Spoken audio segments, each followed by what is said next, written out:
Hi, I'm Chart Gal Lori. I'm part of the Chart Guys community. I've been a trader and technical analyst for the last 9 years. I'm going to bring you the market recap for Tuesday, December 17th, starting with a lot of red and green. Hey, it's the holiday season. We had Tesla with a new all-time high today, Apple with a new all-time high, Google got a new all-time high. However, that strength was not enough to lift the market. As you can see, we had a lot of red, especially in semis. NVDA was heavy once again today. So we have a SPY daily equilibrium going into FOMC tomorrow. Let's update this. This is a dynamic chart showing the probability of a cut, and we're at 95.4% chance of getting a 25% basis cut tomorrow on the interest rate, and there's a 4.6% chance that we would get no cut. If we got no cut, that would be a surprise for the market. The market doesn't like surprises, as you can imagine. Looking at the economic calendar tomorrow, we do have oil inventories, housing starts, but of course, most importantly is the FOMC interest rate decision, and then Fed Powell will be speaking. If you want to give me a follow on X at ChartGalLori, that would be lovely. Let's look at charts. All right, starting with ES. So ES closed the day with a daily equilibrium, meaning higher high, higher low, lower high, higher low, lower high, a tightening range. On the weekly, this looks like a potential weekly bull flag. The only thing that negates the bull flag is this elevated bear volume last week. On the bull flag consolidation, we want to see lower wicks of bulls buying the dip, which we have a very little lower wick last week. And we want to see declining bear volume, meaning the bulls are still dominating. We don't have that. However, we do have enough room for a weekly higher low. And this consolidation remains healthy as we hold the daily 12 EMA. Looking at Nasdaq. Nasdaq got a new all-time high yesterday. We had a daily inside bar today, and we're looking for a 4-hour higher low as we hold the 4-hour 12 EMA. This is still healthy, and Nasdaq has managed to do this without NVIDIA's help. I think that's a good sign for the overall market. What would happen in Nasdaq if NVIDIA participated? RTY, looking at the Russell, we are at the daily 50 EMA. We are in a daily downtrend. I like to buy at the daily 50 EMA. We're looking for a weekly higher low. So let's back up. Let's start at weekly. We're looking for a weekly higher low. Daily's at the 50 EMA. And 4-hour, we have some bullish RSI divergence where RSI has not made a lower low while price did. Russell bulls are not out of the woods yet, however. The Dow. So on the Dow, we're looking for a potential weekly higher low, and we have a daily stair step. I will have my focus on the Dow tomorrow. As you can see, I have my alert set. I want to know if we break the high of today for a bull break of this daily stair step. We're at the daily 50 EMA. Bears did not manage a candle body close below the daily 50 EMA. Dow has been taking it on the chin with XLI and XLF. Let's look at those. Looking at XLI, we filled this gap from over here of 136.13. On the weekly, we lost support. However, a monthly higher low is still possible. So on the 4-hour, we're really beat up on XLI. If we were to gap down tomorrow, that could present a buying opportunity. And on XLF, XLF is extremely beat up. We're looking for a weekly higher low, and daily is approaching the 50 EMA. So XLF is weighing on the Dow, and also XLV, healthcare. Healthcare has been horrendous. On healthcare, we're looking for a monthly higher low. Weekly's not oversold yet, and daily's oversold again. So we got daily oversold here, and that it did not mark that monthly higher low. So bulls aren't looking good on healthcare. Healthcare is not positioned well with the Trump nominee right now for healthcare, saying that they're going to slash prices, cut out the middlemen, yada, yada. And it's really weighing on healthcare, and it's impacting the Dow. Looking at the VIX, We've got a huge 4-hour uptrend, plenty of room for a 4-hour higher low as traders position today for volatility, hedging their portfolios.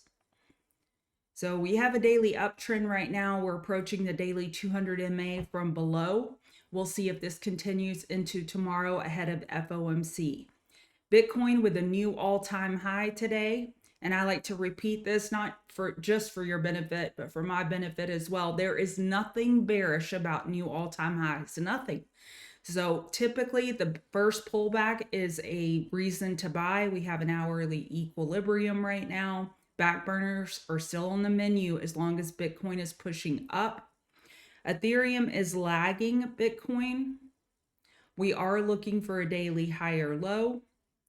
And on the 4-hour, we have a triple bottom here. We've lost the 4-hour 12 EMA. So Ethereum is definitely not as strong as a Bitcoin. If you wanted a pairs trade, you could look at Bitcoin long and Ethereum short right now with the way they're positioned. Coin has a huge tightening range, a huge squeeze is what I wanted to say. We did break bull out of this range, but I would still consider this just a tightening range with our second weekly inside bar. And on the 4-hour, we have a squeeze. And squeezes can break bear. I'm not saying coin will break bull. It will be highly dependent on Bitcoin and the market. MSTR, it is in a daily tightening range. You can look at it on the 2-day. We have a 2-day equilibrium on MSTR going sideways. This one is even more dependent on Bitcoin as to the direction Bitcoin is going to support the move on MSTR.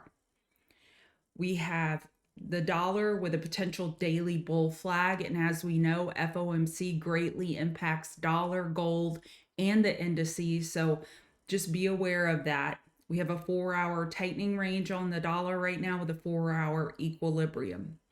Gold is weak. Gold is looking for a daily higher low. We're still holding this 26.35. So we'll see if tomorrow's FOMC announcement provides an opportunity to buy gold dip as long as we hold 26.35. Oil, we're looking for a daily higher low. We're at the daily 50 MA. Hourly got oversold today, and we got a good clean bounce off of that hourly oversold, making room for a higher low. So I love this oil monthly chart with a squeeze. Weekly chart with a squeeze. We love tightening ranges, and daily chart has a squeeze. Oil is positioned well going into 2025. SMH, we managed to close above the daily 50 MA. Shockingly, we have enough room for a daily higher low. And on the hourly, we have an equilibrium. We close with the equilibrium going into tomorrow. We got a little bit of indecision here as we wait for FOMC and for NVIDIA.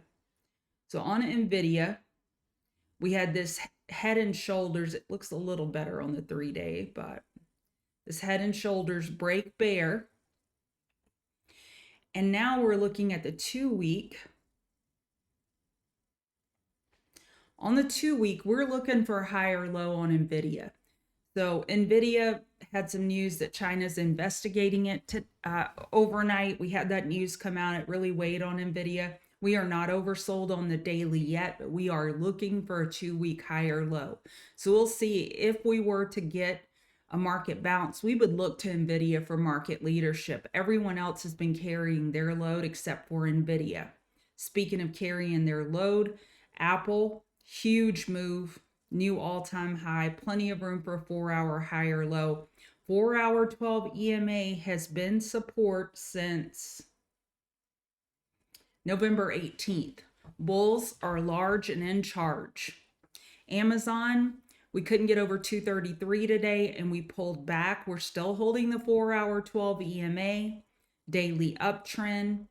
I did give back a lot early on and had a nice recovery.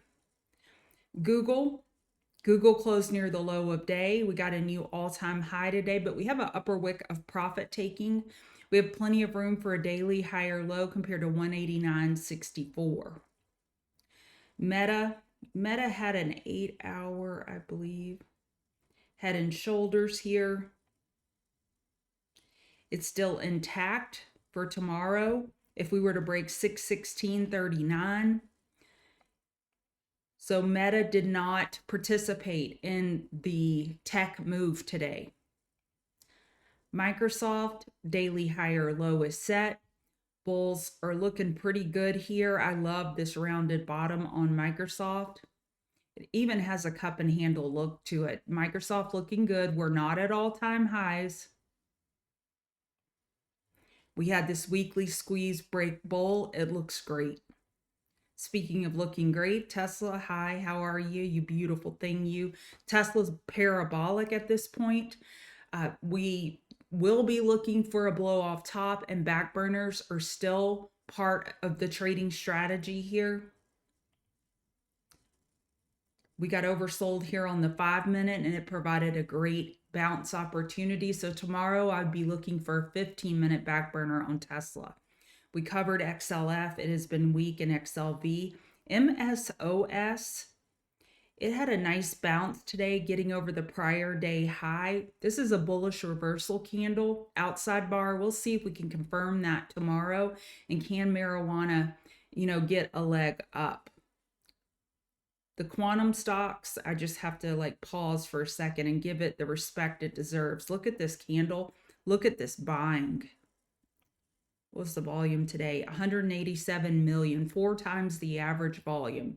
This isn't Sally, Susie, Johnny buying. This is major institutions buying. QBTS, huge move today, and RGTI.